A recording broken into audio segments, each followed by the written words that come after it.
नमस्कार बच्चों, कैसे हो आप।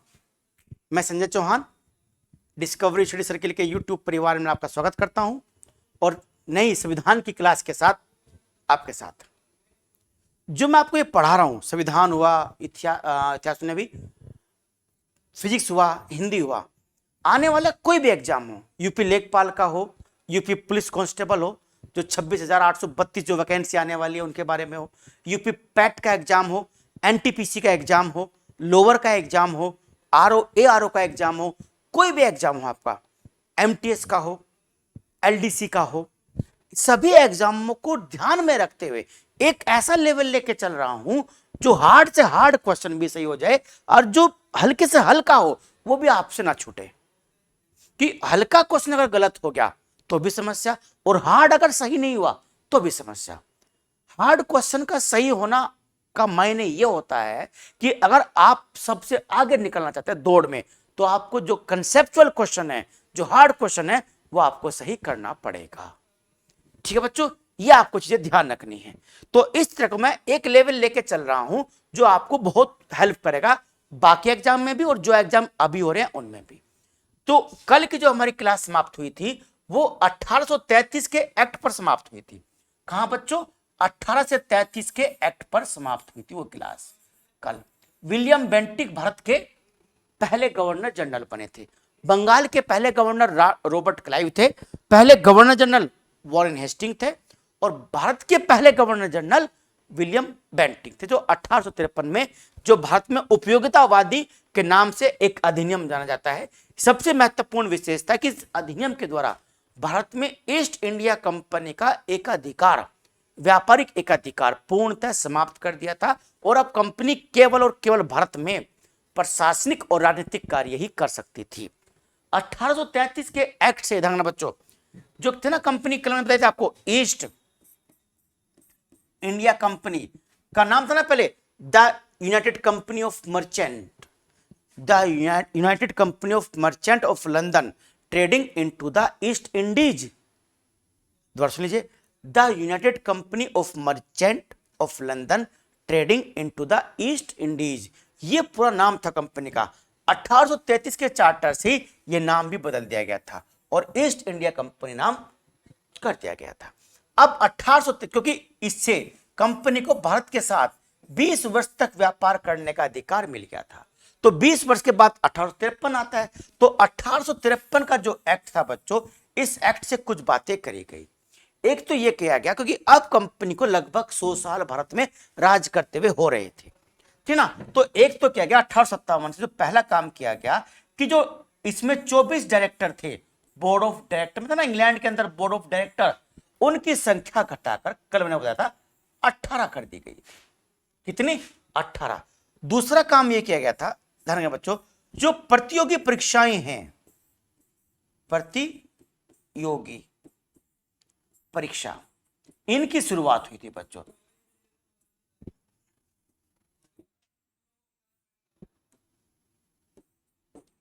प्रतियोगी परीक्षा की शुरुआत हुई थी, यानी ध्यान रखना बच्चों, प्रतियोगी परीक्षाओं की शुरुआत 1853 के एक्ट से भारत में हुई है। 1853 के एक्ट से दुनिया में सबसे पहले जो प्रतियोगी परीक्षाएं प्रारंभ हुई है वो हुई है चीन के अंदर। भारत में मैं बताता हूं 1833 का जो एक्ट था उसकी धारा 87 के तहत भारत में योग्यता को आधार माना गया था। उससे पहले भेदभाव होता था नियुक्ति करने में, अधिकारी अपनी मर्जी से नियुक्तियां कर लेते थे, भारतीयों की या किसी अन्य की भी प्रशासनिक स्तर पर। इस धारा से यह कर देते भेदभाव समाप्त करो, लिंग और जो धर्म का भेदभाव समाप्त करो और योग्यता जिसमें है उसे रखो। अब योग्यता का आधार क्या होगा? क्या योग्यता का आधार विलियम बेंटिक तय करेंगे? क्या योग्यता का आधार कोई प्रांत का गवर्नर तय करेगा? नहीं, योग्यता का आधार तय करने का एक स्पष्ट मानक होना चाहिए। फिर इंग्लैंड ने प्रतियोगी परीक्षाओं का दौर शुरू किया। अब ये परीक्षाएं भारत में नहीं होती थी, इंग्लैंड में ही होती थी। भारत में जो आईसीएस की जो परीक्षा है, जो प्रतियोगी परीक्षाएं हैं, वो 1921 या 23 से भारत में होनी शुरू हुई थी बच्चों, उससे पहले इंग्लैंड में होती थी। तो प्रतियोगी परीक्षाओं का दौर शुरू हुआ और यह कि जो ईस्ट इंडिया कंपनी है, जो इसमें लोग शामिल होंगे और जो प्रशासनिक स्तर पर यहां काम करेंगे, अंग्रेज आकर, भारतीय नहीं, अंग्रेज आकर काम करेंगे, उन अंग्रेजों को प्रतियोगी परीक्षाओं के आधार पर कंपनी में शामिल किया जाएगा। ये हुई। एक तीसरा जो था, जो गवर्नर जनरल था, उसकी कार्यकारिणी होती थी बच्चों, कार्यकारिणी, एग्जीक्यूटिव बॉडी बोलते हैं इसको। गवर्नर जनरल इसी एग्जीक्यूटिव बॉडी के माध्यम से, इसमें कुछ लोग होते थे गवर्नर जनरल सहित, इसमें जो लोग होते थे उन सब लोगों को मिलाकर एक कार्यकारिणी संस्था बनती थी। यही पूरे भारत के लिए कानून बनाने का काम करती थी।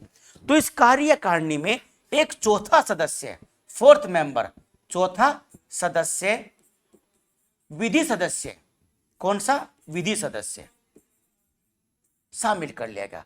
हालांकि 1833 के एक्ट से इस चौथे सदस्य को शामिल किया गया था, लेकिन तब तक इस चौथे सदस्य को पूर्ण सदस्य नहीं माना जाता था, क्योंकि जब भी गवर्नर जनरल की कार्यकारिणी बैठक होती थी कानून बनाने के लिए, तो उसमें इस सदस्य को शामिल होने का अधिकार नहीं था। यह केवल सलाह दे सकता था उन मेंबरों को कि हाँ जी इसमें यह प्रावधान है, इसमें यह प्रावधान है।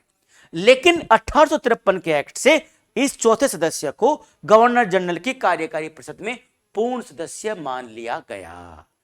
ठीक, गवर्नर जनरल की कार्यकारी परिषद में पूर्ण सदस्य मान लिया गया। दूसरी बात देखिए, जो गवर्नर जनरल की जो कार्यकारिणी परिषद थी उसमें मिनिमम 10 सदस्य और अधिकतम 12 सदस्य होना तय कर दिया गया। अच्छा, मिनिमम 10 नहीं था, वो बाद में किया गया था 10। बताऊं आपको, इसमें 12 सदस्य कर दिए गए कार्यकारिणी परिषद में। अब इसमें 12 सदस्य हो सकते हैं। देखो, 6 सदस्य तो इसमें थे गैर सरकारी। कैसे? गैर सरकारी सदस्य। ठीक, 4 सदस्य ये थे, 6 और 4 10। 2 मेंबरों को गवर्नर जनरल को अपनी तरफ से मनोनीत करने का अधिकार था। ये 6 सदस्य जो गैर सरकारी होते थे, ये ईस्ट इंडिया कंपनी का जो director of board of director, board of control था, उस समय तक वो तय करते थे। बाकी 2 मेंबरों को मनोनीत करने का अधिकार गवर्नर जनरल का था। तो कुल 6 और 4 10 और 2 12, यानी कार्यकारिणी में 12 सदस्य होने लगे। यानी एक प्रकार से 12 लोग मिलकर भारत के शासन को चलाने लगे। ये बात 1853 के एक्ट से शामिल करी गई, ठीक ना। यह 53 का एक्ट। 1854 का जो एक्ट है, ध्यान रखना बच्चों, 1854, कोई एक्ट नहीं है, ये चार्ल्स वुड डिस्पैच है। चार्ल्स वुड डिस्पैच, ये भारतीय शिक्षा का मैग्ना कार्टा कहलाता है। भारत में जो विश्वविद्यालय शिक्षा है, यूनिवर्सिटी की जो शिक्षा है, वो 1854 के लॉर्ड मैकाले के माध्यम से शुरू हुई थी। लेकिन जो भारत में शिक्षा प्रणाली है बच्चों, वो चार्ल्स वुड था। ये था जो चौथा सदस्य था ना, वो लॉर्ड मैकाले था। कौन था? Lord Macaulay. भारत की शिक्षा प्रणाली के जन्मदाता लॉर्ड मैकाले ही थे। बताऊंगा आपको 1835 में क्या हुआ। 1835 में एक समिति बनाई गई। उस समिति में कुछ लोग रखे गए। उस समिति का यह काम था कि आप भारत के अंदर शिक्षा प्रणाली का विकास करें। शिक्षा प्रणाली कैसी हो, इसके बारे में सुझाव थे। उसमें जॉन शोर भी थे, प्रिंसेप भी थे, लॉर्ड मैकाले भी थे और विलियम बेंटिक भी थे, ठीक ना।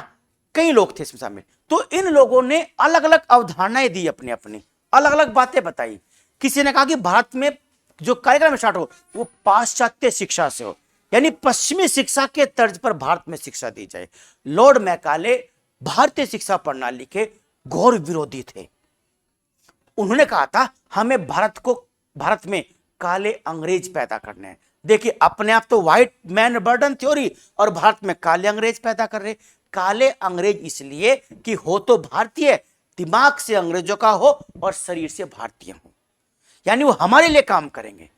तो पाश्चात्य शिक्षा प्रणाली का जो देन है वो लॉर्ड मैकाले की है।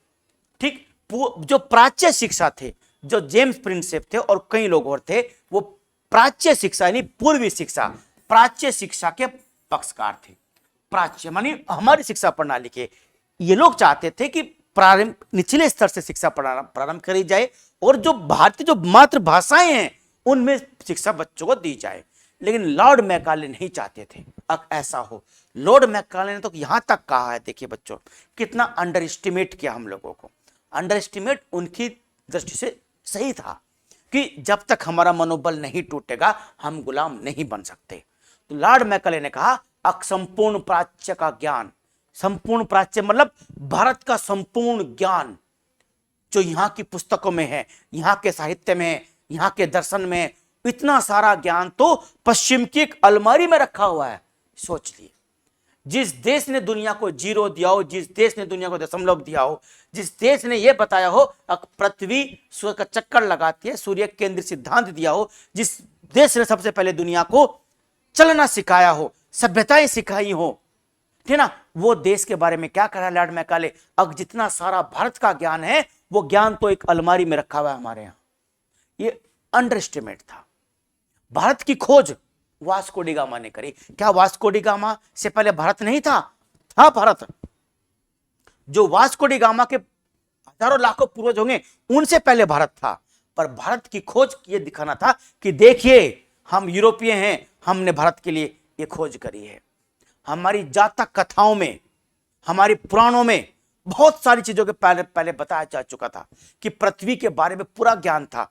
वेदों के बारे में देखिए, वेद में 9 ग्रहों का उल्लेख है और 9 ग्रह बाद में अलग अलग खोज करी, तो हमारा तो वो ज्ञान था। रावण के पास पुष्पक विमान, भले ही इसको कल्पना मानते हैं कुछ लोग, लेकिन अगर पुष्पक विमान की कल्पना वाल्मीकि ने की है रामायण के अंदर, तो इसका मतलब उन लोगों को यह ज्ञान था कि लोहा अंतरिक्ष में उड़ सकता है, लोहा आकाश में उड़ सकता है। वही जो राइट बंधु थे, जब राइट ब्रदर्स ने जब इसकी खोज करी तब सिद्ध हुआ। तो हम तो बहुत कुछ थे, पर हमें अंडर एस्टिमेट लॉर्ड मैकाले ने किया, और वही शिक्षा प्रणाली अब तक हमारे यहां चल रही है। नई शिक्षा नीति में उसको कुछ बदलने का प्रयास किया जा रहा है, पूरा नहीं, कुछ बदलने का प्रयास हो रहा है। भारत में शिक्षा क्रांति होना अनिवार्य है बच्चों। शिक्षा क्रांति जब तक नहीं होगी, शिक्षा का व्यवसायीकरण बंद नहीं होगा। शिक्षा क्रांति का देखिए, शिक्षा को अगर भारत के अंदर हेल्थ और स्वास्थ्य, बस 2 चीजों को आप 2 चीजें इस लेवल पर ले आओ, तनख्वाहें भले ही कम कर दो, एजुकेशन यानी शिक्षा प्रणाली और हेल्थ, ये 2 चीजें ऐसी हैं जो व्यक्ति को जीवन भर रुलाती हैं, इतना खर्चा कराती हैं, सारा धन यही खर्च होता है। खैर चलिए, तो शिक्षा प्रणाली पर आगे, लॉर्ड मैकाले की वजह से भारत में पाश्चात्य शिक्षा प्रणाली और trickle down theory, trickle down अधो निस्पंदन का सिद्धांत लॉर्ड ऑकलैंड का 1844 का। चलिए अब आगे चलते हैं। देखिए 1857 में भारत में पहली क्रांति हुई आजादी की, प्रथम स्वतंत्रता संग्राम हुआ 57 में। होने के बाद भारत में हुआ, बाद में क्या क्या हुआ था इसमें, 1858 में एक विक्टोरिया घोषणा पत्र पढ़ा गया। विक्टोरिया घोषणा पत्र, एक्चुअली विक्टोरिया जो थी वो ब्रिटेन की महारानी थी। विक्टोरिया घोषणा पत्र, महारानी थी कहां की? ब्रिटेन की। अब इस महारानी, जब भारत में ईस्ट इंडिया कंपनी के खिलाफ विद्रोह हुआ, तो लॉर्ड कैनिंग ने यह कहा था बच्चों, लॉर्ड कैनिंग उसमें भारत के गवर्नर जनरल थे, लॉर्ड कैनिंग ने यह कहा था कि अगर सिंधिया जैसे, नाम लिया उसने, अगर सिंधिया जैसे लोग हमारा साथ ना देते तो मुझे कल ही अपना बिस्तरा गोल करना पड़ता। यानी जो जमींदार वर्ग के लोग थे, जो बड़े बड़े तालुकदार थे, बड़े बड़े जमींदार थे, उन्होंने साथ दिया अंग्रेजों का। अगर ऐसे लोग ना होते तो लॉर्ड कैनिंग ने खुद कहा अब मैं अपना बिस्तरा गोल कर लेता। यानी उन्होंने साथ दिया। और भारत देखो, तात्या टोपे को मरवाने वाला कौन जानते हैं आप? सिंधिया परिवार का एक व्यक्ति था। तात्या टोपे के बारे में खबर दी, उसको अंग्रेजों ने पकड़ा और तात्या टोपे को जो फांसी दी गई वो 57 के विद्रोह की अंतिम घटना थी। ठीक इस तरह की चीजें थी। तो 1857 के विद्रोह के बाद महारानी विक्टोरिया ने घोषणा कर दी कि भारत में ईस्ट इंडिया कंपनी का राज समाप्त। ईस्ट इंडिया कंपनी तुम वापस आ जाओ, तुम्हारा काम तमाम, अब भारत को हम संभालेंगे। यानी अब हमारी महारानी बन गई विक्टोरिया, हम बन गए विक्टोरिया के सीधे गुलाम, महारानी के सीधे गुलाम। अब हम विक्टोरिया के बारे में, और हुआ भी ऐसा, दक्कन में एक विद्रोह हुआ था, पाबना विद्रोह बंगाल में। पाबना विद्रोह में बच्चों, पाबना विद्रोह पढ़ेंगे इतिहास में, पाबना विद्रोह में महारानी विक्टोरिया के जय जयकार के नारे लगे थे कि हम महारानी विक्टोरिया के गुलाम होना चाहते हैं, इन अंग्रेजों गुलाम होना नहीं चाहते। तो ये थी विद्रोह। तो यानी विक्टोरिया हमारी महारानी बन गई 1857 में। 58 का जो विक्टोरिया घोषणा पत्र था वो इलाहाबाद में पढ़ा गया था, क्योंकि इलाहाबाद कलकत्ता के स्थान पर कुछ समय के लिए भारत की अस्थायी राजधानी बना दी गई 57 के विद्रोह के समय। तो इलाहाबाद में पढ़ा गया।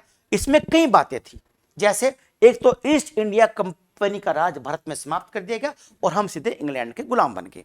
दूसरी चीज ये थी, अब भारत में जो अंग्रेज और जो भारतीय सेना का अनुपात था वो अनुपात घटा दिया गया, वो अनुपात अब 2:1 कर दिया गया, यानी 2 अंग्रेज, 2 भारतीय और 1 अंग्रेज, पहले अनुपात 1:5 का था, 5 भारतीय 1 अंग्रेज। तो अब क्या कर दिया, कम कर दिया गया, अब 2 भारतीय 1 अंग्रेज कर दिया गया, अनुपात कम कर दिया गया। दूसरी बात की, अब ब्रिटिश सरकार भारत में कोई भी नई विजय नहीं करेंगे। जितने भी हमने युद्ध हैं, अंगल मराठा युद्ध, अंगल मैसूर युद्ध, अंगल सिख युद्ध, वो सब 57 से पहले हुए, इसके बाद फिर कोई युद्ध नहीं हुआ, यानी नई विजय की अवधारणा समाप्त कर दी गई। तीसरा काम कि ब्रिटिश सरकार या जो अधिकारी तंत्र यहां पर है वो किसी भी तरीके से भारतीय के सामाजिक मामले में हस्तक्षेप नहीं करेगा। इससे पहले तमाम हस्तक्षेप किए, विधवा विवाह 1856, सती प्रथा की समाप्ति, दास प्रथा की समाप्ति, नर बलि की समाप्ति, ठगी प्रथा की समाप्ति, शिशु हत्या की समाप्ति, इन सब चीजों पर अंग्रेजों ने कानून बनाए। नो डाउट ये अच्छी बात थी, लेकिन समाज में जो प्रतिक्रियावादी लोग होते हैं वो इन कार्यों के पक्षधर नहीं थे। कहा कि नहीं, ये हमारे समाज की बातें हमें समाप्त करनी चाहिए, ना कि ब्रिटेन वाले के लोगों को समाप्त करनी चाहिए। तो ब्रिटिश सरकार ने बात को समझा और कहा कि अब हम तुम्हारे सामाजिक मामलों में हस्तक्षेप नहीं करेंगे, नई विजय भी नहीं करेंगे, और जो तालुकदार हैं, जो जमींदार हैं, उनके प्रति समतापूर्वक यानी सम्मानपूर्वक व्यवहार किया जाएगा। देखिए बच्चों, उनके प्रति सम्मानपूर्वक व्यवहार किया जाएगा क्योंकि उन्होंने साथ दिया था। इस तरीके से सब बातें किसमें थी, विक्टोरिया घोषणा पत्र में थी। और दूसरी बात कर दी गई, अब वो गवर्नर जनरल है उसे वायसराय कहा जाएगा। क्या कहा जाएगा, वायसराय कहा जाएगा। अब जो वायसराय है बच्चों, ये कौन था, गवर्नर जनरल ही वायसराय बना। अंतिम गवर्नर जनरल लॉर्ड कैनिंग, पहला वायसराय भी लॉर्ड कैनिंग था। लॉर्ड कैनिंग को इनाम के तौर पर भारत का वायसराय बनाया गया क्योंकि उसने विद्रोह दबाने में महत्वपूर्ण भूमिका निभाई थी, तो वो वायसराय बन गया भारत का, ठीक ना, लॉर्ड कैनिंग। तो ये हुआ। अब वायसराय सीधा किसके प्रति उत्तरदायी था, महारानी के प्रति, ब्रिटिश सम्राट के प्रति उत्तरदायी था, ब्रिटिश सामग्री के प्रति उत्तरदायी था, इसलिए अब उसको वायसराय कहा जाने लगा। ठीक, ये तो बात 1858 की है। अब जो 1861 का भारत परिषद,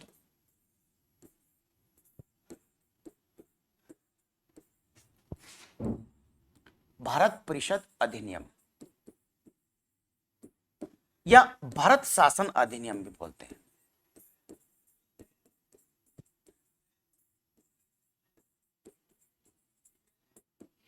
ठीक ना, एक ही बात है, भारत परिषद के लो, भारत शासन अधिनियम के लो, बहुत महत्वपूर्ण है 1861 का। इसकी तमाम बातें संविधान में आज भी शामिल है।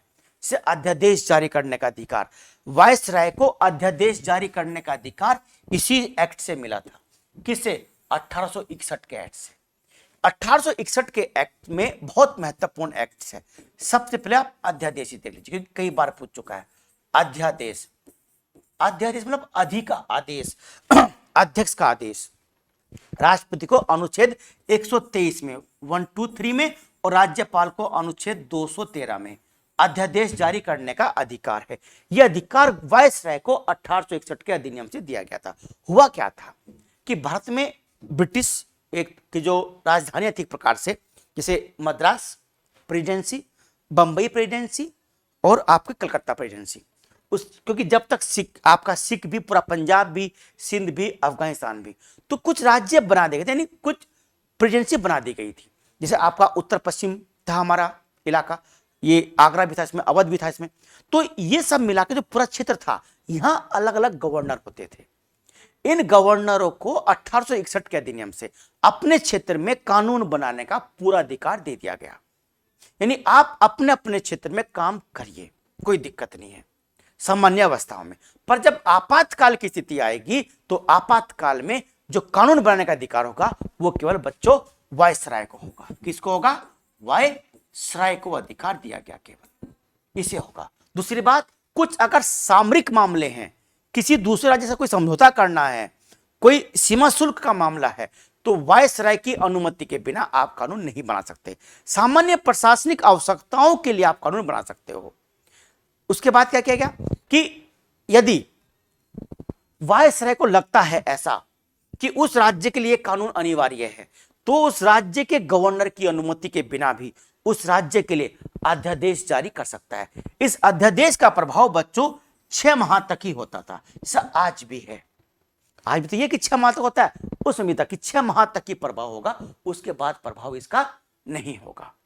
ये कर रखा 6 माह उसकी, क्योंकि उससे पहले पहले उस राज्य का जो गवर्नर होगा और जो वहां की विधान परिषद थी बच्चों उस राज्य की, उसके द्वारा इसका अनुमोदन आवश्यक है। अनुमोदन कर दिया तो ये कानून आगे चलता रहेगा, अनुमोदन नहीं किया तो 6 माह बाद कानून अपने आप ही समाप्त हो जाएगा।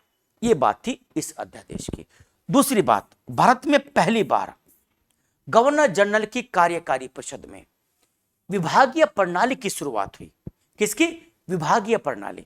यानी जो मैंने कहा था ना, जो 12 सदस्य थे कार्यकारिणी परिषद में, अब 12 के 12 सदस्यों को अलग अलग डिपार्टमेंट दे दिए गए कि आप इस विभाग के मुखिया, आप इस विभाग के मुखिया, आप इस विभाग के। तो भारत में जो मंत्रिमंडलीय व्यवस्था है, जो मंत्रिमंडलीय व्यवस्था है, मंत्रिपरिषदीय व्यवस्था है, जो विभागीय प्रणाली है, वो भी बच्चों इसी की देन है। कौन सी? विभागीय प्रणाली। ठीक, कौन सी प्रणाली बच्चों? विभागीय प्रणाली भी इसी की देन है। 1861 के आईपीसी आप जानते हो, इंडियन पेनल कोड, भारतीय दंड संहिता इसी अधिनियम से आई है। इसके अलावा आयकर, इनकम टैक्स, बजट प्रणाली, ये सब 1861 के अधिनियम की ही देन है। Income tax James Wilson. कौन? James Wilson. जेम्स विल्सन ने भारत में पहली बार इनकम टैक्स इजाद किया। बजट के जन्मदाता भारत में यही हैं, जेम्स विल्सन। इन्होंने एक बजट प्रणाली का विकास किया भारत में कि एक साल के लिए पूरा पैसा कितना आएगा, उसके लिए किस किस विभाग को कितना पैसा, कि विभागीय प्रणाली की शुरुआत हो चुकी थी। जब विभागीय प्रणाली की शुरुआत होगी तो किस विभाग को कितना पैसा मिलेगा यह भी तय कर दिया गया इस बजट के माध्यम से। जेम्स विल्सन ने, इन्होंने भारत में आयकर प्रणाली का विकास किया। तो आयकर के जन्मदाता भी जेम्स विल्सन है और जो बजट सिस्टम उसके जन्मदाता भी कौन है? जेम्स विल्सन है। तो ये जेम्स विल्सन भारत में बजट प्रणाली का जन्मदाता है। ये सब काम किससे हो रहे? 1861 के अधिनियम से हो रहे। बहुत महत्वपूर्ण अधिनियम था बच्चों 1861 का। भारत में पहली बार केंद्रीय स्तर पर विधान परिषद बनाई गई। क्या बनाई गई? विधान परिषदें बनाई गई। उसे मेंबर रखे गए, पर अभी सारे मेंबर अंग्रेजी होते थे। अब जो मेंबर बढ़ने की बात आएगी वो आएगी बच्चों आपके नेक्स्ट 1892 का अधिनियम, 1892 का भारत परिषद अधिनियम। बच्चों ध्यान रखिएगा, इस अधिनियम के द्वारा भारत में पहली बार निर्वाचन प्रणाली की शुरुआत हुई। किसकी? निर्वाचन प्रणाली की। निर्वाचन प्रणाली की शुरुआत हुई। जो निर्वाचन प्रणाली थी बच्चों ये अप्रत्यक्ष थी। कैसी थी? अप्रत्यक्ष। यानी जो प्रांत थे, जो प्रांतीय विधान परिषदें थी, उनमें जो मेंबर जाते थे उन मेंबरों को नियुक्त करने का अधिकार जिला बोर्ड, नगर पालिका, जिला जल बोर्ड, इस तरह के तंत्र को था। विश्वविद्यालय बोर्ड, यूनिवर्सिटी हुआ करती थी, उन यूनिवर्सिटी के जो अंग्रेज मेंबर होते थे वो मेंबर इनको मनोनीत करते थे, नॉमिनेट करते थे। तो एक प्रकार से अप्रत्यक्ष ही सही, पर भारत में पहली बार निर्वाचन प्रणाली की शुरुआत हुई। दूसरी बात, जो विधान परिषदें होती थी राज्य में, उन विधान परिषदों में जो भारतीय मेंबर होते थे, जो भारतीय मेंबर को जो प्रतिनिधित्व करते थे, वो मेंबर को बजट पर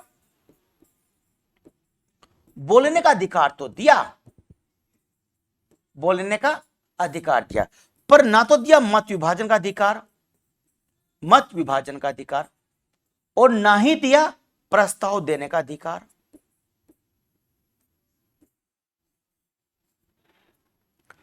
क्या करने का? प्रस्ताव। ना तो प्रस्ताव देने का अधिकार दिया, ना मत विभाजन का अधिकार दिया। किसमें? 1892 के दिन में उन भारतीयों को यह अधिकार मिलता है 1892 में, 1909 में। 1909 में भारत में प्रत्यक्ष चुनाव की प्रणाली की शुरुआत हुई, पर उसमें बाउंड्री लगा दी गई।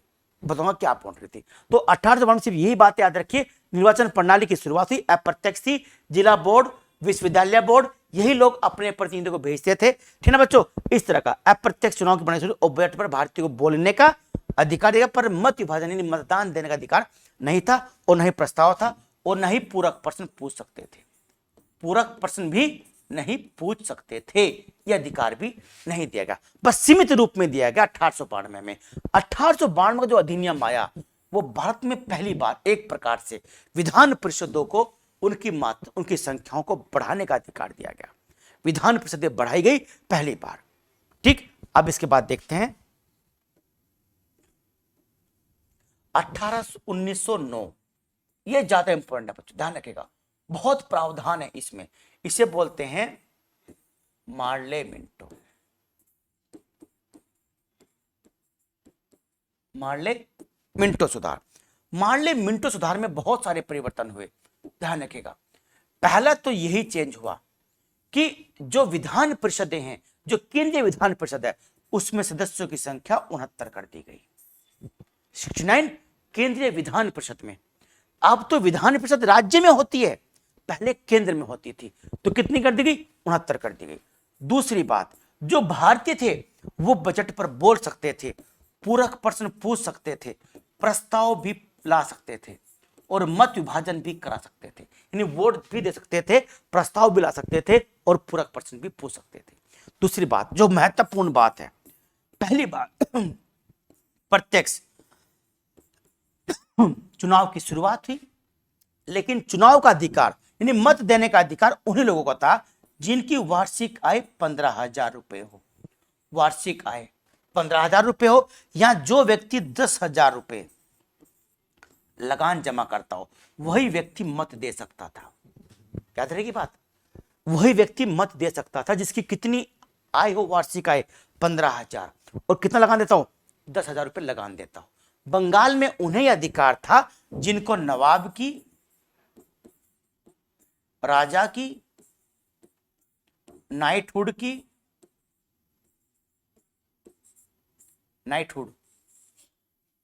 ये उपाधियां मिली हुई थी। कोई नवाब हो ना, राजा राम मोहन राय, तो राजा उनकी उपाधि थी, नाइटहुड की उपाधि थी, सर की उपाधि थी। किसकी? सर की। जिनको ये उपाधियां मिली हुई थी वही बच्चों वोट दे सकते थे, या जिनकी इनकम और इतना लगान देते हो उन्हीं को वोट देने का अधिकार था। दूसरी बात जो किया गया, जो भारत में जो सबसे मेन काम था इसका बच्चों, वो था कि जो चुनाव क्षेत्र था भारत का, वो चुनाव क्षेत्र को 3 भागों में बांट दिया गया। एक सामान्य निर्वाचन क्षेत्र, सामान्य निर्वाचन, दूसरा वर्ग विशेष, और तीसरा धर्म विशेष।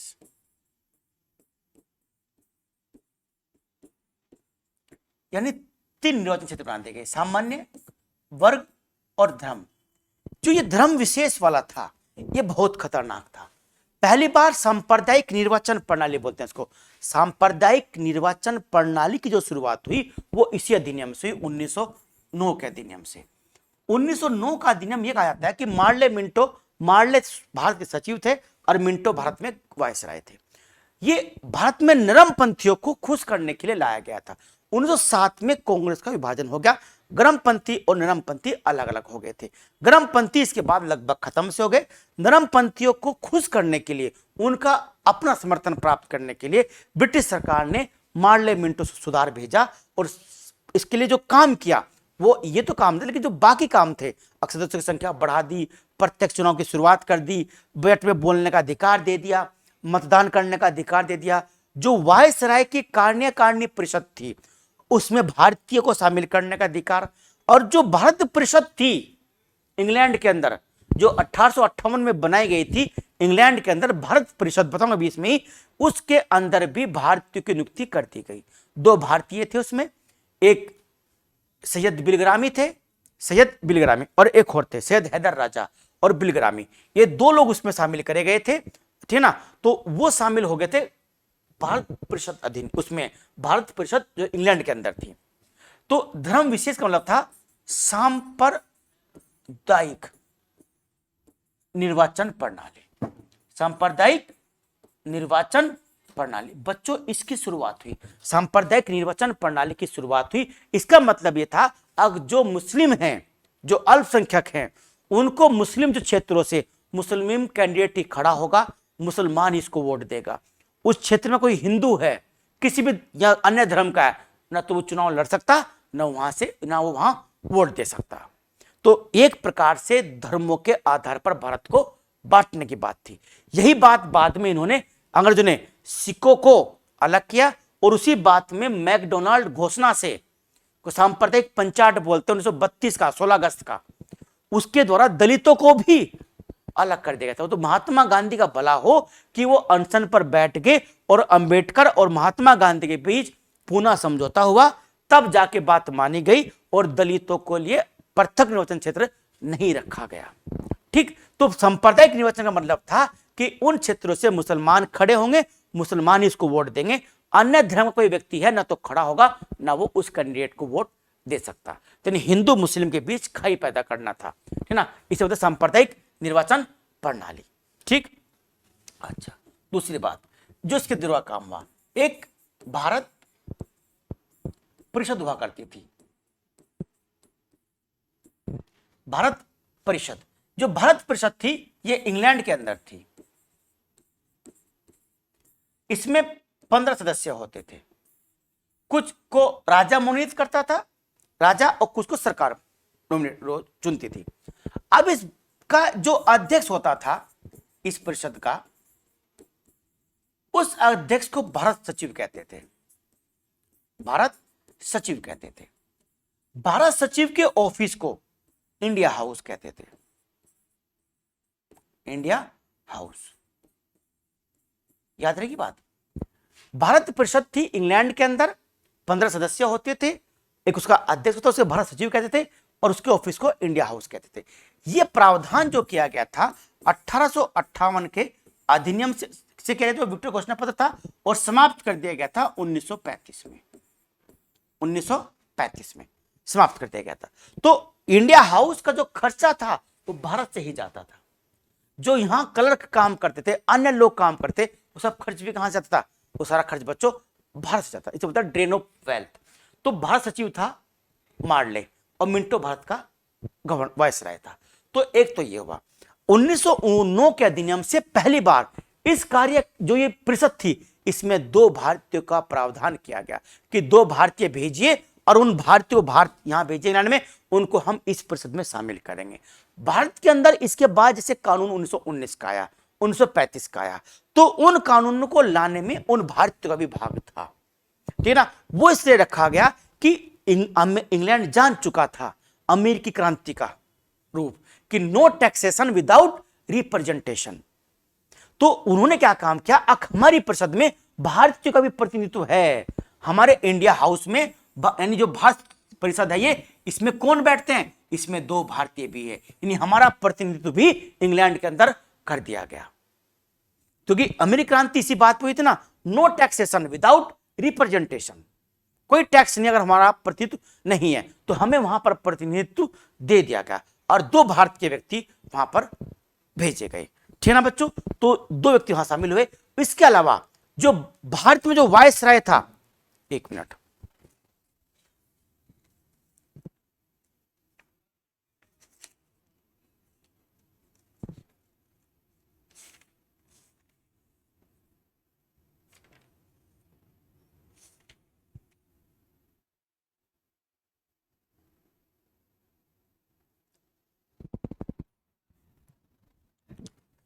अच्छा ये तो हो गया। तो हाँ, परिषद थी, तो कहा कि जो भारत में जो वायसराय की जो कार्यकारिणी परिषद थी, उसमें भी 2 भारतीय शामिल होंगे। एसपी सिन्हा बाद में शामिल हुए थे, और जो यहां जो सचिव गई थी उसमें केसी गुप्ता और सैयद हुसैन बिलग्रामी 2 लोग थे। एक केसी गुप्ता और एक सैयद हुसैन बिलग्रामी।